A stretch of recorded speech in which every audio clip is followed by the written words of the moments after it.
App ಕಿ ಅದಾಲತ್ನಲ್ಲಿ film star Ranbir Kapoor ಮೇಲೆ ಇರುವ ಆರೋಪ. ಇವರು ಅವಶ್ಯಕತೆಗಿಂತ ಜಾಸ್ತಿ ಎಕ್ಸ್ಪೆರಿಮೆಂಟ್ಸ್ ಮಾಡ್ತಾರೆ. ರಣಬೀರ್, ನೀವು ನಿಮ್ಮ ಆಕ್ಟಿಂಗ್ ಬಗ್ಗೆ ಮಾತಾಡ್ತಾ ಇದ್ರಿ. ಸಂಜಯ್ ಲೀಲಾ ಬನ್ಸಾಲಿ ಅವರ ಜೊತೆ ನೀವು ಮೊದಲನೇ ಸಿನಿಮಾ ಮಾಡಿದ್ರಿ. ನೀವೇನೋ ಆಕ್ಟರ್ ಆಗಿ ಎಸ್ಟಾಬ್ಲಿಷ್ ಆಗೋದ್ರಿ.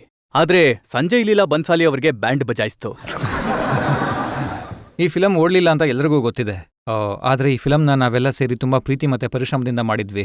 ಸಂಜಯ್ ಜಿ ಅವರ ಕನ್ವಿಕ್ಷನ್ ಏನಿತ್ತು, ನಾನು ಏನ್ ಆಗಿದ್ದೀನಿ, ಅವ್ರ ದಯೆಯಿಂದ ಆಗಿದ್ದೀನಿ. ನನಗೆ ಏನ್ ಗೊತ್ತಿದೆಯೋ ಆಕ್ಟಿಂಗ್ ಬಗ್ಗೆ, ಫಿಲಮ್ಗಳ ಬಗ್ಗೆ, ಅದನ್ನೆಲ್ಲ ಅವರಿಂದನೇ ಕಲ್ತಿದ್ದೀನಿ. ಹಾಗಾಗಿ ನನಗೆ ರಿಗ್ರೆಟ್ಫುಲ್ ಎಕ್ಸ್ಪೀರಿಯನ್ಸ್ ಆಗಿರಲಿಲ್ಲ. ಒಂದ್ ವೇಳೆ ನೀವು ನನ್ನ ಕೇಳ್ಬೋದು, ಬೇರೆ ಯಾವುದಾದ್ರೂ ಫಿಲಮಲ್ಲಿ ಡೆಬ್ಯೂ ಮಾಡೋದಕ್ಕೆ ಅವಕಾಶ ಸಿಕ್ಕಿದ್ರೆ ಅಂತ. ನಾನು ಪ್ರತಿ ಜನ್ಮದಲ್ಲೂ ಸಾವರಿಯ ಅಂತ ಫಿಲಮಿಂದನೇ ಡೆಬ್ಯೂ ಮಾಡ್ತೀನಿ. ಯಾಕಂದ್ರೆ ಕೆಲವರು ಯಾರು ನನ್ನ ಮೊದಲನೇ ಫ್ಯಾನ್ಸ್ ಆದ್ರೋ, ಐ ಥಿಂಕ್ ಅವರು ಅಲ್ಲಿಂದನೇ ಆಗಿದ್ದು, ಹೆಚ್ಚಾಗಿ ಟವಲ್ ಹಾಡಿಂದ ಆಗಿದ್ದು. ಬಟ್ ನನಗೆ ಅದು ತುಂಬಾ ಪ್ರೀತಿಯ ಫಿಲಮ್ ಆಗಿತ್ತು. ಆದ್ರೆ ಅದಲ್ಲ, ಏನಂದ್ರೆ ಒಂದು ಫಿಲ್ಮ್ ಓಡ್ಲಿಲ್ಲ, ಅದಾದ್ಮೇಲೆ ಎರಡನೇ ಸಿನಿಮಾ ಮಾಡಿದ್ರಿ. ಎಂಥ ಸಿನಿಮಾಗಳು ಜನರನ್ನ ಹೀರೋ ಮಾಡುತ್ತೋ ಅಂಥ ಸಿನಿಮಾಗಳನ್ನ ನೀವು ಮಾಡ್ಲಿಲ್ಲ. ವೇಕಪ್ ಸಿದ್ ಅದು ಎಂಥ ಸಿನಿಮಾ ಆಗಿತ್ತು ಅಂದ್ರೆ ಒಂದು ಹೊಸ ತರದ ಎಕ್ಸ್ಪೆರಿಮೆಂಟಲ್ ಸಿನಿಮಾ. ನೋಡಿ, ನನ್ನ ಲಾಂಚ್ ಆದಾಗ ತುಂಬಾ ಜನ ನನಗೆ ಚಾಕ್ಲೇಟ್ ಬಾಯ್ ಅಂತ ಕರಿತಾ ಇದ್ರು. ನನಗೆ ಚಾಕ್ಲೇಟ್ ಬಾಯ್ ಅಂದ್ರೆ ಏನಂತ ಅರ್ಥ ಆಗ್ತಿರ್ಲಿಲ್ಲ. ನಾನು ನೋಡೋಕ್ ಚಾಕ್ಲೇಟ್ ತರ ಇರ್ಲಿಲ್ಲ. ನನ್ನ ಟೇಸ್ಟ್ ಕೂಡ ಚಾಕ್ಲೇಟ್ ಅಲ್ಲ. ಹಾಗಾಗಿ ನನಗೆ ಸ್ವಲ್ಪ ಕೋಪ ಬರ್ತಾ ಇತ್ತು.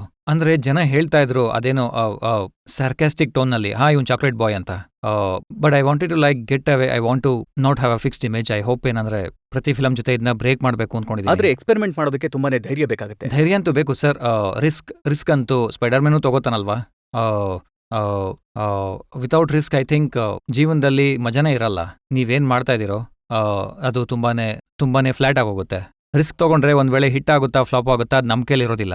ಆದ್ರೆ ನಂಗೊತ್ತು, ನಾನು ಒಳ್ಳೆ ಡೈರೆಕ್ಟರ್ಸ್ ಜೊತೆ ಕೆಲಸ ಮಾಡ್ತಾ ಇದ್ದೀನಿ, ಇಂಟ್ರೆಸ್ಟಿಂಗ್ ಕ್ಯಾರೆಕ್ಟರ್ಸ್ ನಿಭಾಯಿಸ್ತಾ ಇದ್ದೀನಿ. ಆದ್ರೆ ನೋಡಿ, ನಿಮ್ಮಂತ ಯಂಗ್ ಆಕ್ಟರ್, ಏನು ಬಡ್ಡಿಂಗ್ ಆಕ್ಟರ್ ಆಗಿದ್ದೀರಾ, ಈಗ ಸ್ವಲ್ಪ ದಿನಗಳ ಹಿಂದೆ ಅಷ್ಟೇ ಡೆಬ್ಯೂ ಮಾಡಿರೋರು, ಒಂದು ಸಿನಿಮಾದಲ್ಲಿ ಸರ್ದಾರ್ಜಿ ರೋಲ್ ಮಾಡ್ತೀರಾ ಅಂದ್ರೆ ವಿಚಿತ್ರ ಅನ್ಸಲ್ವಾ ಇದು?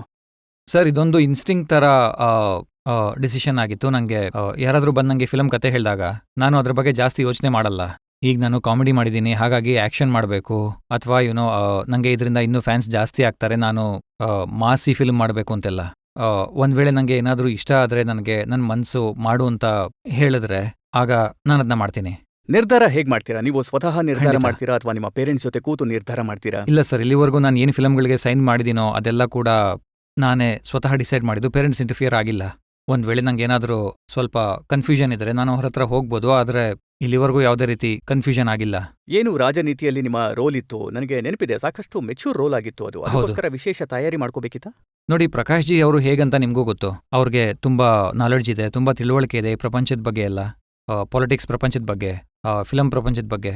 ಸೊ ಆ ಮ್ಯಾರೇಜ್ ಏನಿದೆ ಅವರು ಖುದ್ದಾಗಿ ಮಾಡ್ಕೊಂಡು ಬಂದಿದ್ರು. ಅದರಲ್ಲಿ ನನ್ನ ಪಾತ್ರ ಪೊಲಿಟಿಷಿಯನ್ ಆಗಿರಲಿಲ್ಲ. ಆತ ಒಂದು ಪೊಲಿಟಿಕಲ್ ಫ್ಯಾಮಿಲಿಯ ಭಾಗ ಆಗಿದ್ದ. And politics and political games ಅವನನ್ನ ಎಳ್ಕೊಂಡು ಬರುತ್ತೆ ಪಾಲಿಟಿಕ್ಸಿಗೆ. ಅವನು ತನ್ನ ಫ್ಯಾಮಿಲಿ ಸೇಡ್ ತೀರಿಸ್ಕೊಳ್ಳಿ ಅಂತ. ಹಾಗಾಗಿ ನನಗದೊಂದು ರಿಲೇಟಬಲ್ ಕ್ಯಾರೆಕ್ಟರ್ ಆಗಿತ್ತು. ಯಾಕಂದ್ರೆ ನನ್ನ ಫ್ಯಾಮಿಲಿ ಜೊತೆ ಯಾರಾದರೂ ಹಾಗೆ ಮಾಡಿದ್ರೆ ನಾನು ಏನು ಮಾಡ್ತೀನಿ ಅಂತ.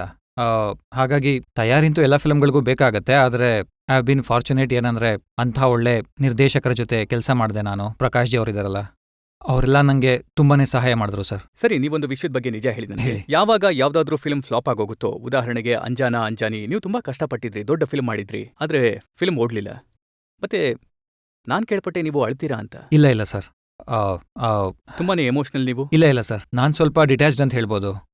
ಯಾವಾಗ ನಾನು ಫಿಲಮಲ್ಲಿ ಕೆಲಸ ಮಾಡ್ತೀನೋ ಮನಸ್ಫೂರ್ತಿಯಾಗಿ ಕೆಲಸ ಮಾಡ್ತೀನಿ. ಆದರೆ ಫಿಲಮ್ ಮುಗ್ದು ಹೋದಾಗ ಏನಂದ್ರೆ, ನಾವು 100 ದಿನ ಒಂದು ಫಿಲಮ್ ಸೆಟ್ನಲ್ಲಿ ಕೆಲಸ ಮಾಡ್ತಾ ಇರ್ತೀವಿ. ಅಲ್ಲಿ ಇರೋಂಥ ಜನ ಅವರೇ ನಿಮ್ಮ ಪ್ರಪಂಚ ಆಗಿ ಹೋಗ್ತಾರೆ. ಆಮೇಲೆ ಫಿಲಮ್ ಮುಗ್ದು ಹೋಗುತ್ತೆ, ನೀವು ಇನ್ನೊಂದು ಫಿಲಮ್ಗೆ ಹೋಗ್ತೀರಾ, ಆಮೇಲೆ ಬೇರೆಯವ್ರು ಬರ್ತಾರೆ, ಅವರು ನಿಮ್ಮ ಪ್ರಪಂಚ ಆಗ್ತಾರೆ. ಹಾಗಾಗಿ ಒಬ್ಬ ಆಕ್ಟರ್ ಡಿಟ್ಯಾಚ್ ಆಗೋದು ತುಂಬಾ ಮುಖ್ಯ ಆಗುತ್ತೆ. ಈಗ ಈ ಫಿಲಮಿಂದ ಡಿಟ್ಯಾಚ್ ಆಗಿದ್ದೀನಿ ಅನ್ನೋದು ಬೇಜಾರಾಗುತ್ತೆ. ಬಟ್ ನನ್ನ ಲೈಫ್ ಮುಗ್ದೋಗಿದೆ ಅನ್ನೋ ಥರ ಏನಲ್ಲ. ನನಗೆ ನನ್ನ ಜರ್ನಿ ಏನಿದೆ, ಗೋಲ್ ಏನಿದೆ ಅಂತ ಗೊತ್ತಿದೆ. ನಾನಿನ್ನೂ ಈಗ ತುಂಬಾ ಅಚೀವ್ ಮಾಡೋದಿದೆ. ಇದಿನ್ನೂ ಆರಂಭ ಅಷ್ಟೇ. ಹಾಗಾಗಿ ಅಳಲ್ಲ, ನಾನು ಬೇಜಾರಾಗತ್ತೆ. ಈಗ ಜನರು ರಾಕ್ ಸ್ಟಾರ್ಗಾಗಿ ಕಾಯ್ತಾ ಇದ್ದಾರೆ. ಮತ್ತೆ ಇಲ್ಲಿ ಎಷ್ಟು ಜನ ಕೂತಿದಾರೋ, ಜೊತೆಗೆ ಯಾರು ಆಡಿಯನ್ಸಸ್ ಆಗಿ ನೋಡ್ತಿದಾರೋ, ಅವರು ನಿಮ್ಮಿಂದ ತಿಳ್ಕೊಳ್ಳೋದಕ್ಕೆ ಇಷ್ಟಪಡ್ತಾರೆ. ಏನಂದ್ರೆ, ಏನಿದೆ ಅಂತದ್ದು ರಾಕ್ ಸ್ಟಾರ್ನಲ್ಲಿ? ನಾನಿದ್ದೀನಿ.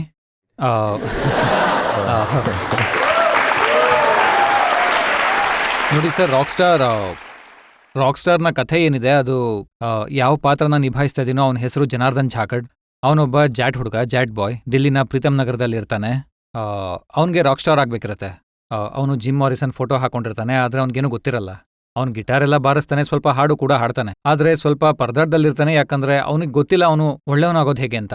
ಒಂದಿನ ಒಂದು ಕ್ಯಾಂಟೀನಲ್ಲಿ ಆ ಕ್ಯಾಂಟೀನ್ ಅವನಿಗೇನೋ ಹೇಳ್ತಾನೆ, ಏನಂದ್ರೆ ದುಃಖ, ನೋವು, ಕಣ್ಣೀರು ತುಂಬಾ ಮುಖ್ಯ ಆಗಿರುತ್ತೆ ಒಬ್ಬ ವ್ಯಕ್ತಿಯ ಬದುಕಿನಲ್ಲಿ. ಎಲ್ಲಿವರೆಗೂ ನಿಮ್ ಮನ್ಸು ನೋವು ಅನುಭವಿಸಲ್ವೋ ಅಲ್ಲಿವರೆಗೂ ಸಂಗೀತ ಬರಲ್ಲ ಅಂತ, ಝೇಂಕಾರ ಬರಲ್ಲ ಅಂತ. ಈ ಮಾತು ಅವನಿಗೆ ನಾಟುತ್ತೆ, ಯಾಕಂದ್ರೆ ಸ್ವಲ್ಪ ಇಮೆಚೂರ್ ಅವನು, ಜೀವನದ ಬಗ್ಗೆ ಅವನಿಗೆ ಹೆಚ್ಚಾಗಿ ಗೊತ್ತಿರಲ್ಲ. ಹಾಗಾಗಿ ಅವನು ಅನ್ಕೋತಾನೆ, ಸರಿ ನನ್ನ ಮನ್ಸಿಗೆ ನಾನು ನೋವು ಮಾಡ್ಕೊಂಡ್ರೆ ನನ್ನೊಳಗೆ ಸಂಗೀತ ಹುಟ್ಟುತ್ತೆ ಅಂತ. ಒಂದು ಹುಡುಗಿ ಇರ್ತಾಳೆ, ಸ್ಟಿಫನ್ಸ್ ಕಾಲೇಜ್ನಲ್ಲಿ ಓದ್ತಾ ಇರ್ತಾಳೆ, ಕಾಶ್ಮೀರಿ ಹುಡುಗಿ. ನರ್ಗಿಸ್ ಅವರ ಪಾತ್ರ ಮಾಡ್ತಾ ಇದ್ದಾರೆ. ಅವನು ಅವಳ ಹತ್ರ ಹೋಗ್ತಾನೆ, ಮತ್ತೆ ಅವಳ ಹತ್ರ ಪ್ರೀತಿ ನಾಟಕ ಮಾಡ್ತಾನೆ, ಅವನ ಮನ್ಸಿಗೆ ನೋವು ಕೊಡ್ಲಿ ಅಂತ. ಆದರೆ ಅದೇ ಸಮಯದಲ್ಲಿ ಅವ್ರ ಸ್ನೇಹ ಆಗುತ್ತೆ. ಇದು ಅವ್ರ ಜರ್ನಿ ಆಗಿರುತ್ತೆ, ಮುಂದಿನ 8-10 ವರ್ಷಗಳದ್ದು. ಅವ್ರ ಲವ್ ಸ್ಟೋರಿ ಇದೆ, ಮ್ಯೂಸಿಕಲ್ ಜರ್ನಿ ಇದೆ, ಮತ್ತು ಕೊನೆಯಲ್ಲಿ ಅವನು ಹೇಗೆ ರಾಕ್ ಸ್ಟಾರ್ ಆಗ್ತಾನೆ ಅನ್ನೋದು. ನೀವು ಈ ಸಿನಿಮಾ ಬಗ್ಗೆ ತುಂಬಾ ಒಳ್ಳೊಳ್ಳೆ ವಿಚಾರಗಳನ್ನ ಹೇಳಿದ್ರಿ, ಆದ್ರೆ ಒಂದು ವಿಚಾರ ಹೇಳಿಲ್ಲ. ಈ ಸಿನಿಮಾದಲ್ಲಿ ಆಕ್ಟಿಂಗ್ ಮಾಡೋದಕ್ಕೆ ನೀವು ಎಮ್ಮೆ ಹಾಲ್ ಕರೆಯೋದನ್ನ ಕಲಿಬೇಕಾಯ್ತು. ಇಲ್ಲ ಸರ್, ಈ ಫಿಲಮ್ಗೋಸ್ಕರ ಆ್ಯಕ್ಚುಲಿ ತುಂಬ ಮಾಡಿದ್ದೀನಿ. ಯಾಕಂದರೆ ಇದು ನನಗೆ ಒಂದು ಆಪರ್ಚುನಿಟಿ ಆಗಿತ್ತು. ನಾನು ಇಮ್ತಿಯಾಜ್ ಅಲಿ ಅವ್ರ ಜೊತೆ ಕೆಲಸ ಮಾಡೋದು. ಅವರು ಎಲ್ರಿಗಿಂತ ನನ್ನ ಫೇವ್ರೇಟ್ ಡೈರೆಕ್ಟರ್ ಅಂತ ಹೇಳ್ಬೋದು.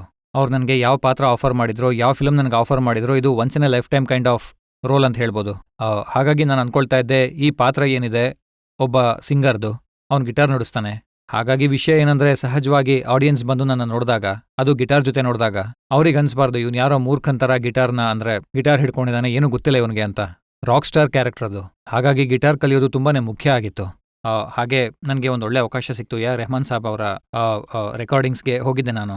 ಅಲ್ಲಿ ನಾನು ಪ್ರತಿ ಹಾಡನ್ನು ಹೇಗೆ ರೆಕಾರ್ಡ್ ಮಾಡ್ತಾರೆ ಅಂತ ನೋಡಿದೆ. ಮೋಹಿತ್ ಚೌಹಾನ್ ಈ ಫಿಲಮಲ್ಲಿ ನನಗೆ ಧ್ವನಿಯಾಗಿದ್ದಾರೆ, ಹೇಗೆ ಹಾಡ್ತಾರೆ ಅಂತ ನೋಡಿದೆ. ಹಾಗಾಗಿ ಸಾಕಷ್ಟು ಪ್ರಿಪ್ರೇಷನ್ ಮಾಡ್ಕೊಂಡಿದ್ದೆ, ಯಾಕಂದ್ರೆ ನಾನು ಸೆಟ್ಟಿಗೆ ಬಂದಾಗ ಅದೆಲ್ಲ ನನ್ನ ತಲೆಯಲ್ಲಿ ಚೆನ್ನಾಗಿ ಕೂತ್ಕೊಂಡ್ರೆ ಆಗ ನಾನು ಬರೀ ಕ್ಯಾರೆಕ್ಟರ್ ಮೇಲೆ ಫೋಕಸ್ ಮಾಡ್ಬೋದು. ನೋಡಿ, ಈ ಕ್ಯಾರೆಕ್ಟರ್ಗೆ ಒಂದು ರೀತಿ ಇದೆ, ಅವ್ನು ಹೇಗೆ ಮಾತಾಡ್ತಾನೆ, ಹೇಗೆ ನಡೀತಾನೆ, ದೊಡ್ಡ ಸ್ಟುಪಿಡ್ ಇಡಿಯಟ್ ಆಗಿರ್ತಾನೆ, ಆದರೆ ಲೈಫ್ ಮತ್ತೆ ಎಕ್ಸ್ಪೀರಿಯನ್ಸ್ ಅವನ್ನ ಏನೆಲ್ಲ ಮಾಡ್ಬಿಡುತ್ತೆ.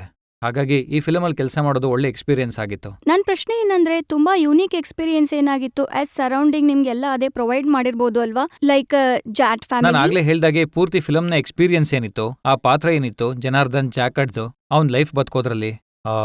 ಶೂಟಿಂಗು ಮುಂಚೆ 3 ತಿಂಗಳು ನಾವು ಒಂದು ಜಾಟ್ ಫ್ಯಾಮಿಲಿ ಜೊತೆ ಇದ್ವಿ. ಅವ್ರ ಜೊತೆ ಊಟ ಮಾಡಿದ್ವಿ, ವಿ ಮಿಲ್ಕ್ ಕೌಸ್, ಅವ್ರ ಮಂಚದಲ್ಲೇ ಮಲಗಿದ್ವಿ, ಹಾಗೆ ಹುಕ್ಕ ಸೇದಿದ್ವಿ, ಅವ್ರ am ಮಾತು Jat ಕೇಳಿದ್ವಿ. ಓ, ಇವರ ಜಾಟ್ ಗರ್ಲ್. ಯಾ, ಓ, ಮತ್ತೆ ನೀವು ಒಂದು ಪ್ರೊಮೋಸಿನಲ್ಲಿ ನೋಡಿರ್ಬೋದು, ಅವನು ತನ್ನ ಜಾಟ್ ರೀತಿಲಿ ಹೇಗೆ ಪ್ರಪೋಸ್ ಮಾಡ್ತಾನೆ ಹುಡುಗಿಗೆ Yeah. ಅನ್ನೋದನ್ನ. ಅವನು ಹುಡುಗಿ ಹತ್ರ ಬರ್ತಾನೆ, ಮತ್ತೆ ಆ ಹುಡುಗಿಗೆ ಹೇಳ್ತಾನೆ, Janardan Jakhar J for short बात करनी है तुझसे. ಆಗ ಅವಳು ಅವನಿಗೆ ಹೇಳ್ತಾಳೆ, ಏನು? ಆಗ ಅವನು ಹೇಳ್ತಾನೆ, तू ना बड़ी कूल लगती है मुझे, और हॉट भी कितनी है तू. कमाल कॉम्बो है ना, हॉट कूल सेम टाइम. ಆಗ ಆ ಹುಡುಗಿ ಕೇಳ್ತಾಳೆ, ಎನಿಥಿಂಗ್ ಎಲ್ಸ್? ಅವನು ಹೇಳ್ತಾನೆ, ಹಾ. आई लव यू, गर्लफ्रेंड बन जा मेरी. ಪಟಾರ್ ಅಂತ ಒಂದು ಏಟ್ ಬೀಳುತ್ತೆ ಅವನಿಗೆ. ಇದನ್ನ ನೋಡಿ ಅನ್ಸುತ್ತೆ ಈ ಸಿನಿಮಾ ನಿಮ್ಮ ಬಾಕಿ ಸಿನಿಮಾಗಳಿಗಿಂತ ಬೇರೆ ತರದ ಫಿಲ್ಮ್ ಆಗಿದೆ, ಇನ್ನೊಂದು ಎಕ್ಸ್ಪೆರಿಮೆಂಟ್ ನೀವು ಮಾಡಿದ್ದೀರಾ ಅಂತ. ಸರ್, ನೀವು ಎಕ್ಸ್ಪೆರಿಮೆಂಟ್ ಅಂತ ಹೇಳಿ ಸ್ವಲ್ಪ ಹೆದರಿಸ್ತಿದ್ದೀರಾ. ಈ ಫಿಲಮ್ಗೆ 1 ವರ್ಷ ಕಷ್ಟಪಟ್ಟಿದ್ದೀವಿ ನಾವು, ಕೆಲಸ ಮಾಡಿದ್ದೀವಿ. ಬಟ್ ಇದಕ್ಕಿಂತ ನಾನು ಇನ್ನೇನು ಹೇಳೋಕೆ ಹೋಗಲ್ಲ. ಏನಂದ್ರೆ ಇದೆ ನವೆಂಬರ್ 11ಕ್ಕೆ ರಿಲೀಸ್ ಆಗ್ತಾ ಇದೆ. ಆಡಿಯನ್ಸ್ ಬಂದು ಅವಕಾಶ ಕೊಡ್ಲಿ, ಆಮೇಲೆ ಗೊತ್ತಾಗುತ್ತೆ ಸಕ್ಸಸ್ಫುಲ್ ಎಕ್ಸ್ಪೆರಿಮೆಂಟ್ ಅಥವಾ ಫೇಲ್ಯೂರ್ ಎಕ್ಸ್ಪೆರಿಮೆಂಟ್. ಇಲ್ಲ, ನಮ್ಮ ಶುಭಾಶಯ ನಿಮ್ಮ ಜೊತೆ ಇದೆ. ಇಲ್ಲಿ ಎಷ್ಟು ಜನ ಕೂತಿದ್ದಾರೋ ಎಲ್ಲರೂ ಶುಭಾಶಯ ನಿಮ್ಮ ಜೊತೆ ಇದೆ. ಈ ಫಿಲ್ಮ್ ಖಂಡಿತ ಸಕ್ಸಸ್ಫುಲ್ ಆಗುತ್ತೆ. Thank you sir. ಮತ್ತೊಂದು ವಿಚಾರ ಕೇಳೋದಕ್ಕೆ ಇಷ್ಟಪಡ್ತೀನಿ. ಏನಂದ್ರೆ, ನಾನು ಕೇಳ್ಪಟ್ಟೆ, ಏನಂದ್ರೆ ನಿಮ್ಮ ತಂದೆ ರಿಷಿ ಕಪೂರ್ ಇದಾರಲ್ಲ, ಅವರಿಗೆ ಇವತ್ತಿನವರೆಗೆ ನಿಮ್ಮ ಯಾವುದೇ ಫಿಲ್ಮ್ ಇಂಪ್ರೆಸ್ ಮಾಡಿಲ್ವಂತೆ. ಸರಿಯಾದ ವಿಷಯನೇ. ಏನಂದ್ರೆ ನನ್ನ ಫಾದರ್ ಇದಾರಲ್ಲ, ಅವರು ತುಂಬಾನೇ ಆನೆಸ್ಟ್ ವ್ಯಕ್ತಿ. ಯಾವತ್ತೂ ಅವರು ಯಾರನ್ನೂ ಖುಷಿ ಪಡ್ಸಕ್ಕೆ ಏನು ಹೇಳಲ್ಲ. ನನ್ನ ಮಮ್ಮಿ ಇದಾರಲ್ಲ, ಅವ್ರು ನನ್ನ ತುಂಬಾ ದೊಡ್ಡ ಫ್ಯಾನ್. ನಾನು ಏನೇ ಮಾಡಿದ್ರು ಅದನ್ನ ಬೆಸ್ಟ್ ಅಂತಾರೆ. ಆದರೆ ನನ್ನ ಫಾದರ್ ನನಗೆ ಯಾವಾಗಲೂ ಹೇಳ್ತಿದ್ರು, ಏನಂದ್ರೆ ಕೊರತೆ ಇದೆ ಅಂತ. ಆ್ಯಕ್ಚುಲಿ ಇದು ಏನಂದ್ರೆ, ಅವ್ರ ಫಾದರ್ ಇದ್ರಲ್ಲ, ಅವ್ರು ಇವ್ರಿಗೆ ಕೊರತೆ ಇದೆ ಅಂತ ಹೇಳ್ತಿದ್ರಂತೆ. ಹಾಗಾಗಿ ಐ ಗೆಸ್ ಅವರು ಆ್ಯಕ್ಚುಲಿ ನಾನು ಒಂದ್ಸರಿ ಮಮ್ಮಿ ಜೊತೆ ಅವ್ರು ಮಾತಾಡೋದನ್ನ ಕೇಳಿಸ್ಕೊತಿದ್ದೆ. ಆಗ ಮಮ್ಮಿ ಕೇಳಿದ್ರು, why don't you ever like Ranbir, why don't you ever like his performance ಅಂತ. So he saying he got reminded of a story his father had told him. ಅದೇನಂದ್ರೆ, ಒಬ್ಬ ಹುಡುಗ ಇದ್ದ, ಯಂಗ್ ಹುಡುಗ ಇದ್ದ. ಅವನು ಪ್ರತಿದಿನ ಟೈಟ್ ರೋಪ್ ಮೇಲೆ ನಡೀತಾ ಇದ್ದ. ಅವನ ಫಾದರ್ನ ಜೊತೆ ರೋಡ್ನಲ್ಲಿ ಜನ ಎಲ್ಲ ಸೇರಿ ನೋಡ್ತಾ ಇದ್ರು. ಪ್ರತಿ ರಾತ್ರಿ ಅವನು ಒಳ್ಳೆ ಶೋ ಮಾಡ್ತಾ ಇದ್ದ. ಜನ ಎಲ್ಲ ಸೇರಿ ಚಪ್ಪಾಳೆ ತಡ್ತಿದ್ರು, ಹಣ ಕೂಡ ಸಂಪಾದಿಸ್ತಿದ್ದ. ಪ್ರತಿ ರಾತ್ರಿ ತಂದೆ ಹತ್ರ ಕೇಳ್ತಾ ಇದ್ದ, ಹೇಗಿತ್ತಪ್ಪ ಇವತ್ತು ಅಂತೆಲ್ಲ. ಮತ್ತೆ ಅವ್ರ ಅಪ್ಪ ಹೇಳ್ತಾ ಇದ್ರು, ಕೊರತೆ ಇತ್ತು ಅಂತ. ಆಮೇಲೆ ಹೀಗೆ ಬಹಳಷ್ಟು ದಿನಗಳ ತನಕ, ಬಹಳ ವರ್ಷಗಳ ತನಕ ಇದೇ ರೀತಿ ನಡೀತಾ ಇತ್ತು. ಆಮೇಲೆ ಒಂದಿನ ಅವನು ತನ್ನ ತಂದೆ ಹತ್ರ ಕೇಳ್ತಾನೆ, ನೋಡಿ ನಾನು ದಿನ ಎಷ್ಟು ಕಷ್ಟಪಟ್ಟಿದ್ದೆಲ್ಲ ಮಾಡ್ತೀನಿ, ಎಷ್ಟು ಚೆನ್ನಾಗಿ ಮಾಡ್ತೀನಿ, ಜನ ಎಲ್ಲ ಚಪ್ಪಾಳೆ ಹೊಡಿತಾರೆ, ನಾನು ಮಾಡೋದು ನೋಡಿ, ನೀವ್ ಯಾಕೆ ಯಾವಾಗಲೂ ಕೊರತೆ ಇದೆ ಅಂತೀರಾ? ಆಗ ಫಾದರ್ ಹೇಳ್ತಾರೆ ಅವನಿಗೆ, ನಾನು ಯಾವತ್ತು ನಿನಗೆ ಹೇಳ್ತೀನೋ ತುಂಬ ಚೆನ್ನಾಗಿ ಮಾಡಿದ್ಯಾ ಅಂತ, ಅವತ್ತು ನಿನ್ನ ಫೋಕಸ್ ಹೊರಟೋಗುತ್ತೆ, ನಿನ್ನ ರೋಪಿಂದ ಬೀಳೋ ಸಾಧ್ಯತೆ ಇರುತ್ತೆ. ಐ ಥಿಂಕ್ ಇದ್ರ ಹಿಂದೆ ಇರೋ ಯೋಚನೆ ಏನಿದೆ ತುಂಬ ಆಳವಾದದ್ದು. And I just respected the fact ಏನಂದ್ರೆ ಬಹುಶಃ ಆ ಪರ್ಫಾರ್ಮೆನ್ಸ್ ಇನ್ನೂ ನಾನು ಕೊಟ್ಟಿಲ್ಲ, ನನ್ನ ಫಾದರ್ ಇಂಪ್ರೆಸ್ ಆಗುವಂಥದ್ದು. ಆದ್ರೆ ಅವ್ರನ್ನ ನೋಡಿ ಯಾವತ್ತೂ ಜಲಸಿ ಆಗಿಲ್ವಾ ನಿಮ್ಗೆ? ಅವರ ಮೊದಲನೇ ಸಿನಿಮಾ ಅವ್ರಿಗೆ ರಾಜ್ ಕಪೂರ್ ತರದ ಡೈರೆಕ್ಟರ್ ಜೊತೆ ಕೆಲಸ ಮಾಡೋ ಅವಕಾಶ ಸಿಕ್ತು. ಮತ್ತೆ ಬಾಬಿ ಅವರ ಮೊದಲ ಸೂಪರ್ ಡೂಪರ್ ಹಿಟ್ ಆಗಿತ್ತು. ಖಂಡಿತ. ಬಟ್ ಅವರು ಇದನ್ನು ಹೇಳ್ತಾರೆ, ಬಾಬಿ ಆದಮೇಲೆ ಅವ್ರು ಸುಮಾರು 7 ಫ್ಲಾಪ್ಸ್ ಕೊಟ್ಟಿದ್ರು. ಮತ್ತೆ ಸಡನ್ಲಿ ಅವರು ಯಾವ ಹಂತದವರೆಗೆ ತಲುಪಿದ್ರೋ ಬಾಬಿ ಆದಮೇಲೆ ಅದೆಲ್ಲ ಮುಗ್ದು ಹೋಗಿತ್ತು. We have to start from scratch. ಮತ್ತೆ ಅವರು ಕಷ್ಟಪಡಬೇಕಾಯ್ತು, ಒಳ್ಳೆ ಡೈರೆಕ್ಟರ್ಸ್ ಜೊತೆ ಕೆಲಸ ಮಾಡಬೇಕಾಯ್ತು. ಆಮೇಲೆ ಅವರು ನಿಧಾನವಾಗಿ ತಮ್ಮ ಸ್ಟಾರ್ಡಮ್ನ ಹೆಚ್ಚು ಮಾಡ್ಕೊಳ್ತಾ ಹೋದ್ರು.